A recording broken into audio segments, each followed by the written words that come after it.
Hello again. Here we are on chapter 8 of our reading of Frindle. Remember last chapter, Nicholas brought in the word Frindle into the classroom with Mrs. Granger, and she's kind of on to him, but he played it off like it was nothing. So let's see what happens. So chapter 8, Mightier Than the Sword. 2 days later, the photographer came to take class pictures. The 5th grade picture would be taken last, right after lunch. That gave Nick and his secret agents plenty of time, and they whispered something into the ear of every 5th grader. All the individual pictures had been taken, and finally it was time for the group picture. Everyone was lined up on the auditorium stage.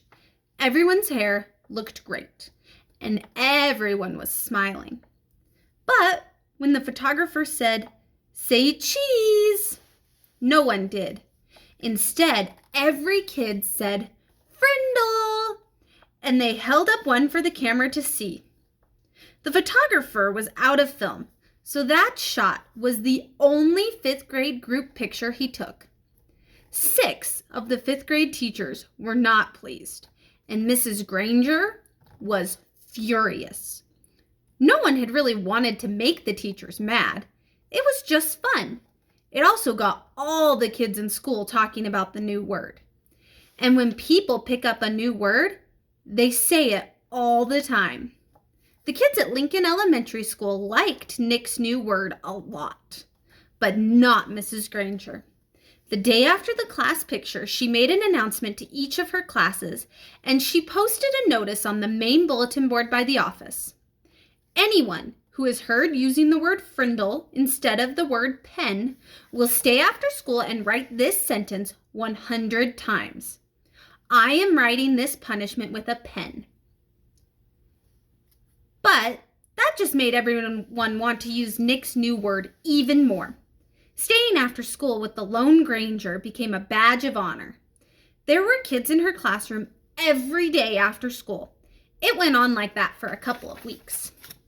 One day, near the end of 7th period, Mrs. Granger asked Nick to come talk to her after school.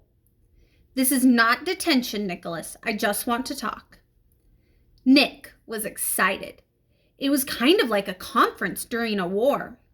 One side waves a white flag, and the generals come together and talk. General Nicholas Allen. Nick liked the sound of that. He stuck his head in Mrs. Granger's doorway after school.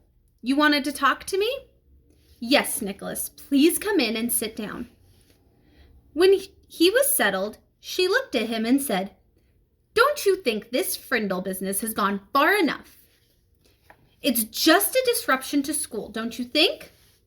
Nick swallowed hard, but he said, "I don't think there's anything wrong with it. It's just fun, and it really is a real word. It's not a bad word, just different. And besides, it's how words really change, isn't it? That's what you said." Mrs. Granger sighed.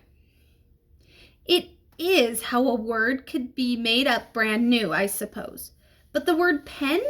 Should it really be replaced by that other word?" The word pen has a long, rich history. It comes from the Latin word for feather, pinna. It started to become our word pen because quills made from feathers were some of the first writing tools ever made. It's a word that comes from somewhere. It makes sense, Nicholas. "But Frindle makes just as much sense to me," said Nick. "And after all, didn't somebody just make up the word pinna too?"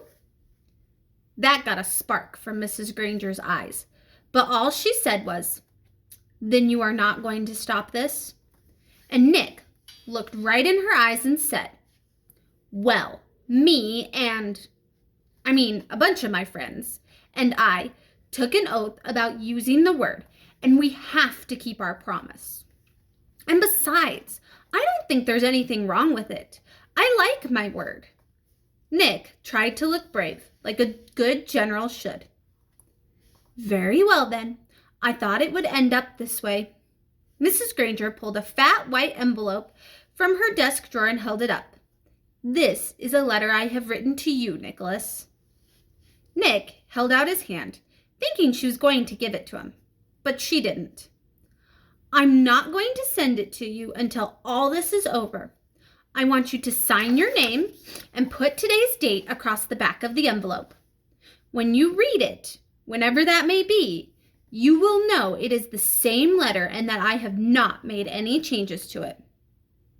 "This is weird," Nick said to himself, but to Mrs. Granger he said, "Sure," and he signed his name in his best cursive and put the date under it. Then Mrs. Granger stood up abruptly and said, "Then that is all for today, Nicholas, and may the best word win." There was a frown on her face, but her eyes were different, almost happy, and Nick was halfway down the hall before it hit him. She likes war, and she wants to win real bad. Walking to school the next day, Pete had a great idea. "How about we see if we can get every kid in the whole 5th grade to go up and ask Mrs. Granger, 'Can I borrow a Frindle?'" "You mean, Mrs. Granger, may I borrow a Frindle?" asked Dave. "Gotta use good grammar. Don't want to upset dangerous Grangerous." "Sounds good to me," said Nick. "She can't keep everyone after school, can she?" So there's the picture of Mrs. Granger and Nick discussing the letter and working on signing it. Almost 80 kids stayed after school with Mrs. Granger that day. They filled her room and spilled out into the hallway. The principal had to stay late to help, and they had to arrange 2 special late buses to get all the kids home. And the next day, all the 5th graders did it again, and so did a lot of other students. Over 200 kids. Parents called to complain. The school bus drivers threatened to go on strike, and then the school board and the superintendent got involved. And about this time, the principal of Lincoln Elementary School paid a little visit to the home of Mr. and Mrs. Allen. She wanted to talk to them about their son, the one in 5th grade, the one named Nick. All right, that's it for today. We'll have to see what happens to Nick if he keeps getting in trouble. I hope you guys have a great day.